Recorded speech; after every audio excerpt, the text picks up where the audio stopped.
জমি জমা তো অনেক দূরের কথা, তোর কাছ থেকে আমি একটা টাকাও নিব না। তোর এমনি দেখলে আমার অনেক মায়া লাগে। আর তুই ভাবলি কেমনে যে তোর আমি ফালাই দিব? আসসালামু আলাইকুম, এটা কি কাউসার সাহেবের বাসা? ওয়ালাইকুম আসসালাম। জি ভাই, এটা কাউসারের বাসা। আপনাকে তো ঠিক চিনলাম না। ভাই, আমি IFIC ব্যাংক থেকে আসছি। কাউসার সাহেবের আব্বাই মারা যাওয়ার আগে কাউসার সাহেবের নামে 10 লাখ টাকার একটা ডিপিএস করে গেছিল, আর ওই ডিপিএস এর আজকে মেয়াদ শেষ, তাই আমি টাকাটা দিতে আইছি। ও আচ্ছা, এই কথা ভাই। আমি কাউসারের বড় ভাই। আচ্ছা ভাই, ঠিক আছে, বিকেলে যাই চোরসৌদি বাজার থেকে IFIC ব্যাংক থেকে টাকাটা তুলে নিয়ে আইসেন। আমি গেলাম। দেখছো ভাই, আব্বাই আমার লাগা ব্যাংক 10 লক্ষ টাকা জমায়া মরছে। ব্যাংকের টিয়া যে গিয়ে আমি আনমু এই শক্তিটাও আমার নাই। তুমি ব্যাংকের টিয়া আইন না তোমার যে কোনো ব্যবসার কাজে ব্যবহার করে লাগবে।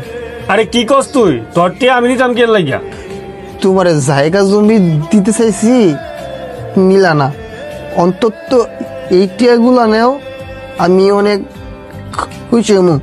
দেখ ভাই, তুই হইছিস আমার রক্তের ভাই। তোর লগে আমার টাকা পয়সার সম্পর্ক না। তোরে আমি কোনোদিনই বুঝা মনে করছি না। আমার যতদিন সামর্থ্য আছে ততদিন আমি তোরে ফাইলা যাবো। দেখ ভাই, আব্বাই যদি বাচ্চা থাকতো, যে দায়িত্বটা পালন করে লইলে আমি তোর বড় ভাই হিসাবে ওই দায়িত্বটাই পালন করতেছি। আর তুই কোনো সময় তুই তোর নিজেরে একলা মনে করবি না, সবসময় মনে করবি তোর বড় ভাই তোর পাশে আছে।